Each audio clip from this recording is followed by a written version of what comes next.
इस इंसान का नाम था ईदी अमीन। और अगर तुमने अब तक सिर्फ हिटलर या स्टालिन के बारे में सुना है तो सच मानो, यह आदमी उनके बराबरी का ही नहीं, कई मामलों में उनसे भी ज्यादा खौफनाक था। 1971 से 1979 तक, यानी पूरे 8 साल जब ईदी अमीन युगांडा का तानाशाह था, उस दौर में लोगों ने मौत को चलते फिरते देखा था। उस वक्त लोग कहते थे जिंदा रहना सिर्फ किस्मत की बात है और अमीन की नजर से बच जाना चमत्कार। एक बार किसी पत्रकार ने उससे पूछा, तुम इतनी बेरहमी से अपने दुश्मनों को क्यों मारते हो?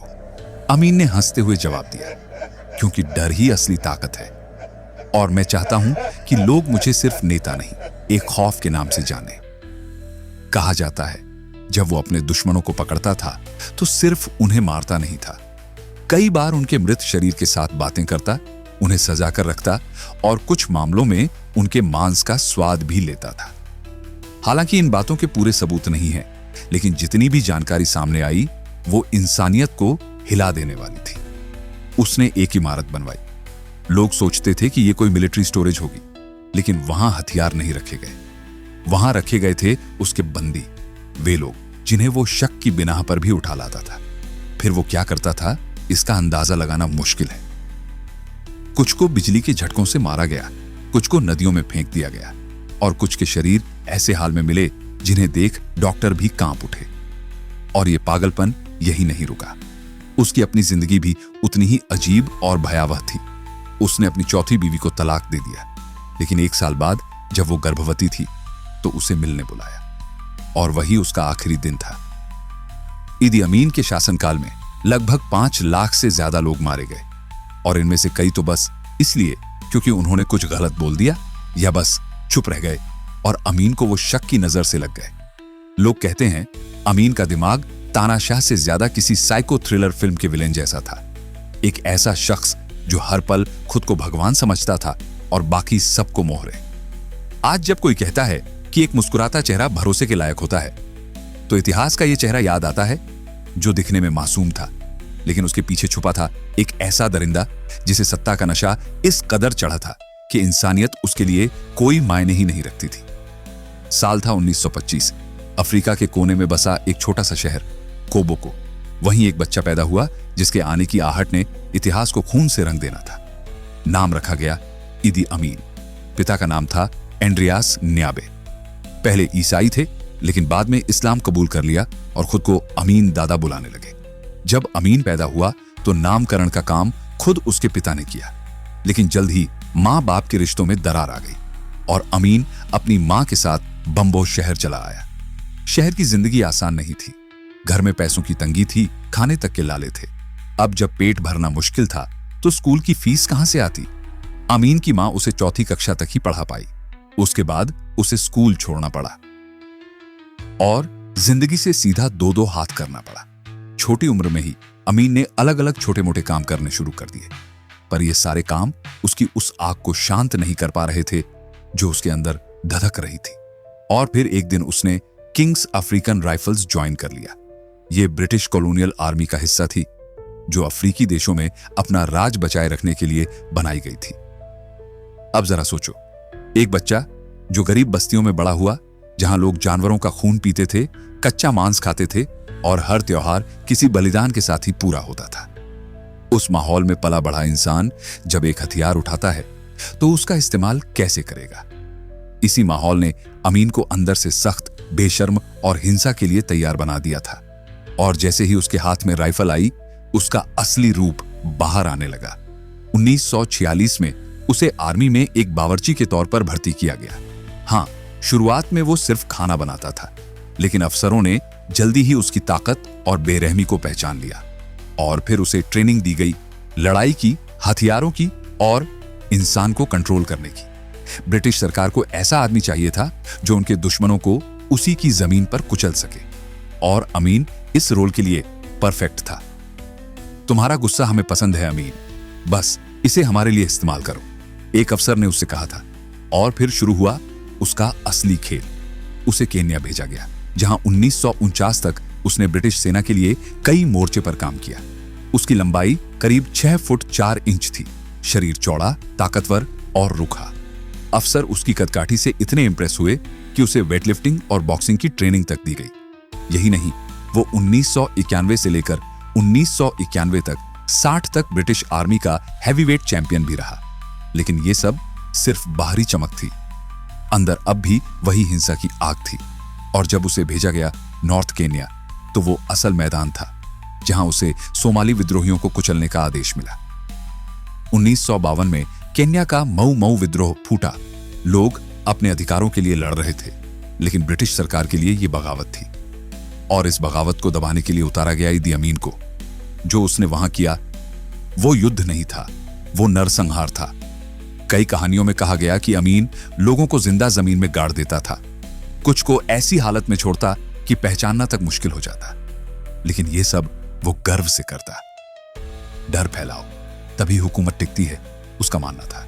हर एक मिशन के साथ अमीन और ज्यादा निर्दयी बनता गया, और हर प्रमोशन के साथ उसका आत्मविश्वास भी। अब वो खुद को बस सिपाही नहीं, खुदा मानने लगा था।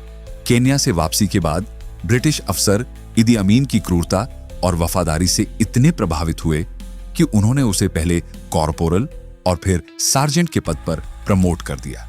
अमीन अब एक आम सिपाही नहीं रहा था, वो ब्रिटिश शासन का वो मजबूत औजार बन चुका था जो अपने ही देशवासियों को कुचलने में बिल्कुल भी नहीं हिचकिचाता। 1959 में उसे एक और बड़ा प्रमोशन मिला, सेकंड क्लास वारंट ऑफिसर। और उस दौर में किसी भी ब्लैक अफ्रीकन के लिए यह रैंक पाना लगभग नामुमकिन माना जाता था। लेकिन अमीन अब नियमों से ऊपर जा चुका था। उसी साल वो युगांडा लौट आया, और यहीं से वो कहानी शुरू हुई जिसने पूरे देश को मौत के साए में धकेल दिया। 1961 में उसे कमीशन ऑफिसर बनाया गया, और ये वो पद था जो अब तक पूरे अफ्रीका में बस 2 ही लोगों को मिला था। और उन्हीं 2 में से एक बनकर अमीन का खौफ अब देश के कोने कोने तक फैलने लगा। उस वक्त युगांडा में एक और नाम तेजी से उभर रहा था, मिल्टन ओबोटे। दिलचस्प बात यह थी कि मिल्टन और अमीन दोनों ही ब्रिटिश आर्मी में थे, एक ही रैंक के ऑफिसर, और दोनों ने अपनी वफादारी का दम भरते हुए अपने ही देशवासियों के खिलाफ काम किया था। हम दोनों मिलकर इस देश का भविष्य तय करेंगे, अमीन ने एक बार ओबोटे से कहा था। पर जो खेल इन दोनों ने शुरू किया वो सिर्फ राजनीति तक सीमित नहीं था। यहीं से शुरू हुई सोने और हाथी के दांत यानी आइवरी की तस्करी। इन दोनों ने अपनी हाई रैंकिंग का फायदा उठाया और ब्रिटिश गोदामों से कारतूस, हथियार और खजाने गायब होने लगे। युगांडा की धरती तस्करी का अड्डा बन गई और पैसा बहता रहा। अगर सत्ता हमारे पास है तो कानून भी हमारा है। अमीन का यह डायलॉग उसके हर एक काम की पहचान बन चुका था। 1960 के आखिरी सालों तक ब्रिटिश अफसरों को शक होने लगा कि कुछ बहुत गड़बड़ चल रही है। लेकिन इससे पहले कि कोई जांच शुरू होती, युगांडा में आजादी की हवा चलने लगी। लोग सड़कों पर उतर आए, नारे लगने लगे, पोस्टर जलने लगे। और इसी माहौल का फायदा उठाकर मिल्टन ओबोटे ने खुद को एग्जीक्यूटिव प्रेसिडेंट घोषित कर दिया। उधर अमीन ने समझदारी दिखाई और चुपचाप यूं लौट के चला गया। फिर आया वो साल जब युगांडा की किस्मत ने करवट ली, 1962। देश को आजादी मिली, ओबोटे प्रधानमंत्री बना और इदी अमीन को डिप्टी कमांडर ऑफ आर्मी की पोस्ट दे दी गई। अब तक अमीन सत्ता के करीब पहुंच चुका था, लेकिन संतुष्ट नहीं था। 1964 में जब उसके पावर को देखते हुए उसे सीधे कमांडर ऑफ आर्मी बना दिया गया, तब से अमीन की सोच में बदलाव आने लगा। वो अब सिर्फ एक सैन्य अफसर नहीं था, वो खुद को अगला शासक मान चुका था। अब दोनों ही सत्ता के सबसे ऊंचे पायदान पर थे, एक राजनीति में, एक फौज में। 6 सालों तक अमीन ने पूरे सैन्य बल को अपने कब्जे में रखा और फिर आया वो मोड़। 1970 में उसे बना दिया गया कमांडर ऑफ डिफेंस फोर्सेस। अब उसके पास ताकत थी, सेना थी और एक ऐसा मकसद था जो इतिहास में तबाही लिखने वाला था। इस वक्त तक इदी अमीन और युगांडा के प्रधानमंत्री मिल्टन ओबोटे के बीच दोस्ती का रिश्ता बहुत गहरा था। दोनों ने एक ही सेना में काम किया था, एक दूसरे की ताकत को करीब से देखा था। लेकिन कहते हैं ना, जब 2 शेर एक जंगल में हों तो टकराव तय होता है। कुछ ऐसा ही होने वाला था युगांडा की सत्ता में। जैसे ही ओबोटे राष्ट्रपति बने, अमीन के भीतर आग लग गई। मैं उसे ऊपर चढ़ाने में मदद करता रहा और अब मैं उसके नीचे काम करूं। अमीन के दिल में ईर्ष्या घर कर चुकी थी। उधर ओबोटे को लग रहा था कि अमीन उनकी वफादारी का सबसे बड़ा उदाहरण है। अमीन तो मेरा अपना है, वो मेरे खिलाफ कभी नहीं जाएगा, उन्होंने अपने करीबियों से कहा था। पर सच्चाई इससे कोसों दूर थी। दोनों ही सत्ता और दौलत के भूखे थे, पर फर्क इतना था, ओबोटे राजनीति से खेल रहा था और अमीन सेना से। अब अमीन को एक चीज समझ आ गई थी, अगर उसे ओबोटे को हटाकर सत्ता चाहिए तो उसे पूरी आर्मी पर पकड़ बनानी होगी, और उसने वही किया। करीब 1 दशक तक सेना को लीड करने का जो अनुभव अमीन के पास था, उसका इस्तेमाल करते हुए उसने सेना में माइनॉरिटी जातियों को भर्ती करना शुरू कर दिया, जैसे काव्वा, लेबरा और साउथ सूडानी समुदाय। ये वो लोग थे जो अक्सर युगांडा की मुख्य राजनीति से बाहर रखे जाते थे, और अब अमीन उन्हें खास बना रहा था। वो उनके साथ वक्त बिताता, खाना खाता, ट्रेनिंग खुद देता, और धीरे धीरे एक ऐसी सेना खड़ी करने लगा जो सिर्फ उसके इशारे पर चले। 1968 तक अमीन ने नील रीजन के हजारों युवाओं को सेना में भर्ती कराया। अब हालात ये थे कि युगांडा की सेना में माइनॉरिटी की संख्या बहुसंख्यकों से ज्यादा हो गई थी, और ये सभी अमीन को भगवान की तरह मानने लगे थे। सरकार हमें क्या दे रही है? कुछ नहीं, लेकिन अमीन साहब हमें अपना समझते हैं, एक सैनिक ने इंटरव्यू में कहा था। फिर आया साल 1969, जब अमीन ने चुपचाप ओबोटे पर हमला करवाने की कोशिश की। ये एक जानलेवा साजिश थी, लेकिन ओबोटे किसी तरह बच गए। इस हादसे ने ओबोटे को पहली बार हिलाकर रख दिया। अब उन्हें समझ में आने लगा था कि अमीन सिर्फ सैनिक नहीं, अब सत्ता का खिलाड़ी बन चुका है। डर के मारे उन्होंने तुरंत अमीन को डिमोट कर दिया। अब वो पूरे देश की सेना का कमांडर नहीं, सिर्फ एक हिस्से की जिम्मेदारी निभा रहा था। लेकिन यह फैसला आग में घी डालने जैसा था। अब अमीन के अंदर सिर्फ जलन नहीं थी, अब उसमें बदला भी था। उसने कसम खा ली, अब ओबोटे को सिर्फ गद्दी से नहीं हटाऊंगा, उसकी पूरी सत्ता का अंत करूंगा। इसके बाद अमीन ने पूरे देश में अपना नेटवर्क फैलाना शुरू किया। वो आम सिपाहियों से मिलता, उनके घरों में जाकर खाना खाता, उनकी बातों को सुनता और कहता, मुझे नहीं लगता कि तुम्हारे दुख को यह सरकार समझ सकती है, पर मैं समझता हूं। सिर्फ फौज ही नहीं, आम जनता के बीच भी उसने पैठ बनानी शुरू कर दी। गांवों में जाकर लोगों से मिलता, उनके हालचाल पूछता और वादा करता, जिस दिन मैं सत्ता में आया तुम्हें किसी चीज की कमी नहीं होगी।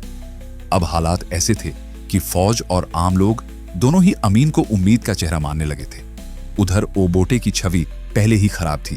भ्रष्टाचार, तानाशाही और तस्करी के आरोप तो पहले से ही लग रहे थे। ऊपर से अब अमीन जैसे करिश्माई नेता की तुलना होने लगी। वो हमें लूटता है और अमीन हमें गले लगाता है। ये बात धीरे धीरे पूरे युगांडा में फैलने लगी, और फिर आने वाला था वो दिन जब ये आग खुलकर फूटेगी और अमीन बन जाएगा युगांडा का सबसे खौफनाक तानाशाह। 1971 की शुरुआत में युगांडा उबल रहा था। अब जब खुद ईदी अमीन, जो कभी ओबोटे का सबसे करीबी था, अब खुलेआम उसकी बुराई करने लगा, तो जनता को यकीन हो गया कि मिल्टन ओबोटे अब सिर्फ सत्ता का भूखा भ्रष्ट नेता बन चुका है। लोग कहने लगे, अगर उसका ही साथी उसे छोड़ गया तो इसमें कुछ तो गलत है। और फिर आया वो दिन जिसने युगांडा के इतिहास की शक्ल ही बदल दी। 25 जनवरी 1971। मिल्टन ओबोटे सिंगापुर में हो रहे कॉमनवेल्थ समिट में हिस्सा लेने गए थे। उधर युगांडा में ईदी अमीन ने चाल चल दी। उसने अपने वफादार सैनिकों को आदेश दिया, एयरपोर्ट घेर लो, सड़कों को ब्लॉक कर दो और हर वो रास्ता बंद कर दो जिससे ओबोटे वापस आ सके। और कुछ घंटों में बिना एक भी गोली चलाए सत्ता की चाबी ईदी अमीन के हाथ में आ गई। लोगों ने न नारे लगाए न विरोध किया, क्योंकि अब ओबोटे से उम्मीदें टूट चुकी थीं और अमीन में उन्हें उम्मीद की झलक दिख रही थी। मैं तुम्हारा नेता हूं अब, और तुम्हारा रक्षक भी। यही कहकर अमीन ने खुद को युगांडा का राष्ट्रपति और कमांडर इन चीफ घोषित कर दिया। पर जिस दिन वो सत्ता में आया, उसी दिन युगांडा की किस्मत बदल गई और डर का नया युग शुरू हो गया। सबसे पहले उसने ओबोटे को देशद्रोही और गद्दार करार दिया।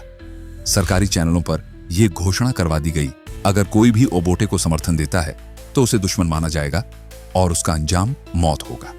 इसके बाद अमीन ने एक एक कर बदलाव करने शुरू किए जो सीधे तानाशाही की बुनियाद रख रहे थे। गवर्नमेंट हाउस का नाम बदलकर डेट कमांड पोस्ट रख दिया गया, एक ऐसा नाम जो अब डर का प्रतीक बन गया था। जनरल सर्विस यूनिट, जो पहले इंटेलिजेंस एजेंसी थी, उसका नाम बदलकर स्टेट रिसर्च ब्यूरो रखा गया और इसका हेडक्वार्टर बना कंपाला। यही वो जगह थी जहां आगे चलकर हजारों लोगों को टॉर्चर किया गया, बिना सबूत, बिना मुकदमा, सिर्फ शक के आधार पर। अमीन ने अपने लिए एक खास आर्मी बनाई, प्रोफेशनल किलर्स। इनका काम सिर्फ एक था, जो भी शक के घेरे में आए उसे मिटा दो। इसी दौर में झिंझा और मारारा जैसे शहरों में अमीन के आदेश पर सैकड़ों निर्दोष लोगों की हत्या हुई। फिर आया साल 1972, जब ओबोटे के समर्थकों ने 20,000 रिफ्यूजियों की मदद से अमीन की सत्ता को पलटने की कोशिश की। लेकिन जैसे ही वो युगांडा पहुंचे, अमीन की सेना ने उन्हें घेर लिया और तख्ता पलट की यह कोशिश पूरी तरह से नाकाम हो गई। इस घटना के बाद अमीन का पागलपन और बढ़ गया। अब उसने शक के आधार पर ही लोगों को जेलों में ठूंसना, टॉर्चर करना और मार डालना शुरू कर दिया। खासकर एक समुदाय, अचोली। ये वही लोग थे जो सेना में बड़ी संख्या में भर्ती थे। अमीन को शक था कि ये ओबोटे के वफादार हैं, इसलिए उसने आदेश दे दिया, इनमें से कोई भी जिंदा न बचे। कहा जाता है कि 5,000 से ज्यादा सैनिकों और 10,000 आम नागरिकों को सिर्फ इसी वजह से मौत के घाट उतार दिया गया। अब युगांडा में सिर्फ एक ही मजहब का बोलबाला था, इस्लाम।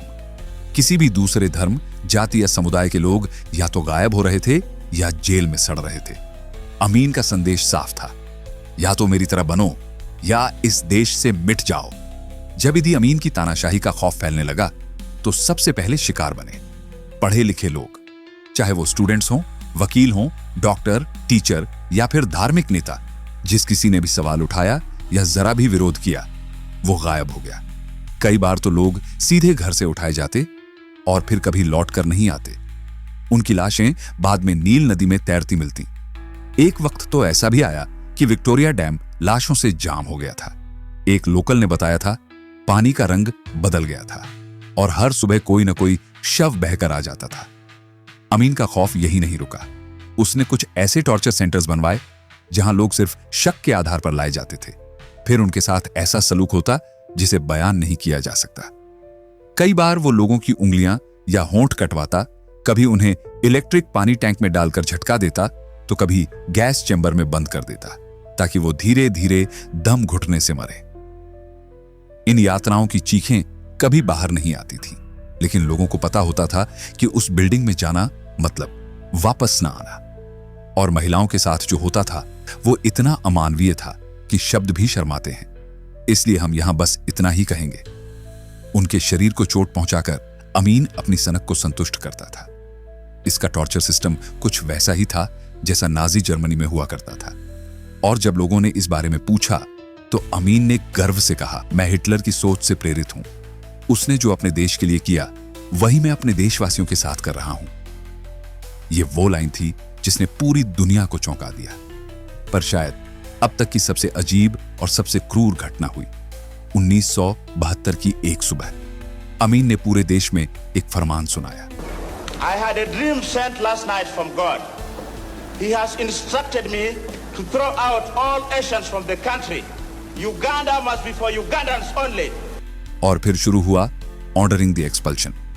4 अगस्त 1972 सरकारी आदेश जारी हुआ, जिसके तहत 50,000 लोग जिनके पास ब्रिटिश पासपोर्ट था और 60,000 वो लोग जो युगांडा के नागरिक नहीं थे, उन्हें 90 दिनों के भीतर देश छोड़ने का आदेश दिया गया।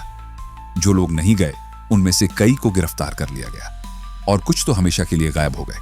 अमीन का दावा था, अब युगांडा सिर्फ युगांडा के लोगों का होगा। पूरे देश में पोस्टर लगाए गए, केवल युगांडियों से खरीदें। Asian shops will now be owned by Africans.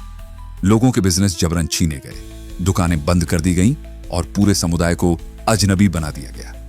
हजारों भारतीय परिवार जिनकी पीढ़ियां युगांडा में पली बढ़ी, अब अपने ही घर में बेगाने बना दिए गए। कई लोग तो अपनी संपत्ति, जमीन, बिजनेस सब छोड़कर भागे, सिर्फ जान बचाने के लिए। और जो नहीं भाग सके, उनके लिए युगांडा एक खुला नरक बन गया। जैसे जैसे इदी अमीन की सनक बढ़ती गई, वैसे वैसे युगांडा एक खुली जेल बनता चला गया। जो भी शक के घेरे में आता, चाहे आम नागरिक हो या मंत्री, पढ़ा लिखा हो या व्यापारी, उसे उठाकर जेलों में डाल दिया जाता। इन जेलों को दीवारों से सील कर दिया गया था, न कोई खिड़की न हवा की जगह, और दरवाजों पर इतना वोल्टेज डाला गया कि जो भी छूता वहीं ढेर। लोगों का दम घुटने लगा और जो अंदर थे उनका मनोबल धीरे धीरे मौत से पहले ही टूट चुका था। कुछ रिपोर्ट्स के मुताबिक अमीन ने कई बंदियों को मगरमच्छों के आगे फेंकवा दिया। एक अफसर के बयान के मुताबिक उनकी चीखें सिर्फ मगरमच्छ सुन रहे थे, इंसानों तक पहुंचने से पहले वो खत्म हो चुकी थी। अब युगांडा के आम लोग भी खौफ में जीने लगे थे। अमीन ने जिन व्यापारियों और प्रोफेशनल्स को देश से निकाल दिया था, उनकी प्रॉपर्टीज, फैक्ट्रियां और दुकानें अपने अर्धशिक्षित सैनिकों को सौंप दी। पर इन लोगों को न बिजनेस चलाना आता था, न इकोनॉमिक्स की समझ थी। धीरे धीरे देश की पूरी अर्थव्यवस्था चरमरा गई। एक दौर था जब युगांडा की 90% इकोनॉमी का सहारा एशियाई और यूरोपीय समुदाय थे, लेकिन अमीन की एकतरफा नीतियों ने इस मजबूत ढांचे को ही तोड़ दिया। अंतरराष्ट्रीय स्तर पर अब तक अमीन के अत्याचार ज्यादा सामने नहीं आए थे, लेकिन साल 1975 में यह पर्दा हट गया जब देश के फाइनेंस मिनिस्टर इमैनुएल ब्लाइवाका और हेल्थ मिनिस्टर हेनरी क्याम्बा को देश छोड़ने पर मजबूर किया गया। ये दोनों लंदन पहुंचे और वहां जाकर उन्होंने मिलकर एक किताब लिखी, एक स्टेट ऑफ ब्लड। इस किताब ने अमीन के राज का वो चेहरा दिखाया जिसे अब तक दुनिया ने नहीं देखा था। उधर अमीन की सनक बढ़ती गई। साल 1976 में उसने खुद को प्रेसिडेंट फॉर लाइफ घोषित कर दिया। अब उसके हाथ में सत्ता थी और कोई रोकने वाला नहीं था। शुरुआत में अमीन को इजराइल, ब्रिटेन और जर्मनी जैसे देशों से आर्थिक और सैन्य सहायता मिल रही थी, पर जब अमीन ने करीब 80 ब्रिटिश कंपनियों का राष्ट्रीयकरण कर दिया तो ये देशों को उसका इरादा खटकने लगा। उनके मुताबिक अमीन अब सोवियत संघ जैसी तानाशाही नीति अपनाने लगा था। बात यही नहीं रुकी। साल 1971 में अमीन ने इजराइल और ब्रिटेन से आधुनिक हथियारों की मांग की। दोनों देशों ने साफ इनकार कर दिया। हथियार नहीं देंगे, यह सुनकर अमीन का गुस्सा फूट पड़ा। उसने न सिर्फ इजरायली नागरिकों को बंधक बनाया, बल्कि कुछ रिपोर्ट्स के मुताबिक उनके साथ ऐसा व्यवहार हुआ जिसने मानवता को शर्मसार कर दिया। उसने एक बार बयान दिया, अगर मुझे यह कदम उठाना पड़ा तो यह होना जर्मनी में चाहिए था, जहां मेरे आदर्श हिटलर ने इतिहास बनाया था। इस बयान ने दुनिया को चौंका दिया। भारत ने जब देखा कि अमीन ने भारतीय समुदाय को देश से बाहर कर दिया, तो भारत ने युगांडा से राजनयिक संबंध तोड़ लिए। यूनाइटेड किंगडम ने भी यही किया, लेकिन अमीन को इससे कोई फर्क नहीं पड़ा, क्योंकि अब उसकी पीठ पर हाथ रख रहा था लीबिया और सोवियत संघ। साल 1973 में यूएसएसआर को युगांडा में गहरी दिलचस्पी होने लगी, क्योंकि केन्या उस वक्त वेस्टर्न देशों के प्रभाव में था और इस बैलेंस को बराबर करने के लिए सोवियत यूनियन और चीन अब टैंजानिया और युगांडा जैसे देशों में अपनी जड़ें जमाना चाहते थे। अब अमीन का खेल इंटरनेशनल लेवल पर पहुंच चुका था। अब युगांडा की जमीन तानाशाही की तपिश से जलने लगी थी। साल 1977 तक आते आते अमीन के जुल्मों ने सेना के अंदर भी दरारें पैदा कर दी थी। इसी दौरान युगांडा आर्मी के ही कुछ सोल्जर्स, जो अब युगांडा लिबरेशन मूवमेंट के नाम से जाने जाने लगे थे, उन्होंने ऑपरेशन माफूदी मिगी शुरू किया। मिशन एकदम क्लियर था, अमीन को सत्ता से हटाना। इस मूवमेंट को देश की कुछ बड़ी बिजनेस फैमिलीज का सपोर्ट मिल रहा था, जो अब अमीन की पॉलिसियों से तंग आ चुकी थी। इस ऑपरेशन ने अमीन को अंदर तक हिला दिया था। हालांकि उसने किसी तरह प्रेसिडेंसी बचा ली, पर अब वो कमजोर पड़ने लगा था। देश में अमीन को ही हर बुराई की जड़ समझा जाने लगा। और जब युगांडा के चर्च लीडर्स जैसे बिशप लूमा और जाने माने मिनिस्टर्स जैसे ओरियामा, रोबोट, उफुम्बी सभी को रहस्यमय तरीके से मौत के घाट उतारा गया, तो जनता का भरोसा अब टूट चुका था। अब अमीन को अपनी ही आर्मी पर भरोसा नहीं रहा था। साल 1978 में जब उनके पुराने वफादार जनरल मुस्तफा अद्रिसी एक एक्सीडेंट में घायल हुए और इलाज के लिए केन्या गए, तो अमीन ने पीठ पीछे उन्हें उनके सारे पदों वाइस प्रेसिडेंट, डिफेंस मिनिस्टर और होम अफेयर्स मिनिस्टर से हटा दिया। इसलिए ने सबको चौंका दिया। लोगों में खबर फैल गई, एक्सीडेंट प्लान था और उसके पीछे खुद अमीन का हाथ है। जनरल अद्रिसी के समर्थक फौरन भड़क उठे। अब युगांडा की सेना ही दो हिस्सों में बंट गई, एक जो अमीन के साथ था और दूसरा जो अद्रिसी के लिए लड़ रहा था। जब हालात हाथ से निकलने लगे तो अमीन ने पैंतरा बदला। इस सिविल वॉर को तंजानिया बॉर्डर की तरफ धकेल दिया। फिर बहाना बनाया, तंजानिया ने मेरी सीमा पर कब्जा करने की कोशिश की है। और अचानक अमीन ने तंजानिया पर हमला कर दिया। लेकिन इस बार इतिहास ने करवट ले ली। तंजानिया आर्मी ने न सिर्फ युगांडा की आर्मी को हराया, बल्कि कुछ ही हफ्तों में उन्होंने कंपाला तक पर कब्जा कर लिया। अब तानाशाह अकेला था और जब उसे लगा कि बचने का कोई रास्ता नहीं, तो वो अपने ही देश को पीछे छोड़कर भाग निकला। पहले लीबिया, फिर सऊदी अरब। लीबिया में कुछ समय छिपने के बाद अमीन ने सऊदी अरब की रॉयल फैमिली से शरण ली, लेकिन उन्हें एक शर्त पर शरण मिली, तुम राजनीति में कभी दोबारा नजर नहीं आओगे। अमीन ने यह शर्त मान ली और करीब 10 साल तक एक साए की तरह जिंदा रहा। लेकिन साल 1989 में उसने फिर से कोशिश की। वो चुपचाप सेंट्रल अफ्रीकन रिपब्लिक में गया, जहां उसने अपने बेटे के साथ मिलकर एक नई विद्रोही सेना खड़ी करने की योजना बनाई। पर इसकी भनक वहां की सरकार को लग गई और उन्होंने उसे हिरासत में लेकर फिर सऊदी भेज दिया। इस बार सऊदी अरब ने भी उसे ठुकरा दिया, पर जब कोई और देश उसे अपनाने को तैयार नहीं हुआ तो सऊदी ने मजबूरी में उसे वापस बुलाया, एक शर्त पर, अब तुम सिर्फ जोगे, बोलोगे नहीं। इसके बाद अमीन ने सऊदी में अपनी बाकी की जिंदगी पूरी तरह चुपचाप गुजारी और फिर साल 2003 में किडनी और लिवर फेलियर की वजह से उसकी मौत हो गई। कहानी यहीं खत्म होती है। एक ऐसा तानाशाह जिसने खून को पानी बना दिया, इंसानियत को मिट्टी में मिला दिया और खुद को खुदा समझ लिया। और हाँ, एक ऐसा पागल जिसके लिए इंसानों का मांस खाना बस एक आदत थी। कभी कभी इंसान जब खुद को भगवान समझने लगता है तो वो भूल जाता है कि इतिहास उसे बख्शता नहीं।